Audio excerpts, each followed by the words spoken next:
আসসালামু আলাইকুম রহমাতুল্লাহি ওয়া বারাকাতুহু। প্রিয় দর্শক শ্রোতাবৃন্দ, আশা করি সকলেই ভালো আছেন।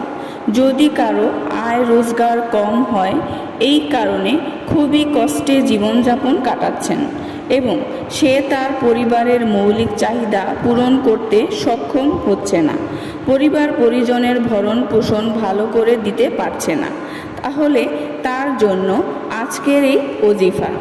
প্রত্যেক দিন 5 ওয়াক্ত ফরজ নামাজ আদায় করবেন এবং ফজরের নামাজের পরে প্রতিদিন এই আমলটি করবেন। ফজরের নামাজের পরে বসে সর্বপ্রথম 11 বার দুরূদ শরীফ পড়ুন। অতঃপর 121 বার এই আয়াত দুটি পড়ুন। আয়াত দুটি সূরায়ে আল ইমরানের 73 নং আয়াতের শেষ অংশ এবং আরেকটি হলো 74 নং আয়াত। আউযু বিল্লাহি মিনাশ শাইতানির রাজিম। কুল ইন্নাল ফাদলা বিয়াদিল্লাহি ইউতিহি মাইয়াশাউ ওয়াল্লাহু ওয়াসিউন আলিম।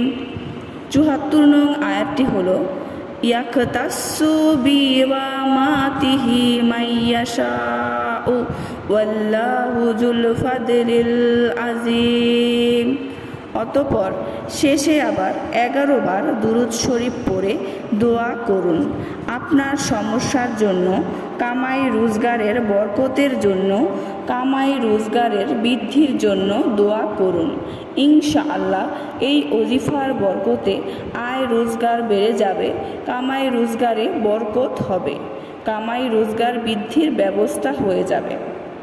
সবাই ভালো থাকবেন। আল্লাহ হাফেজ।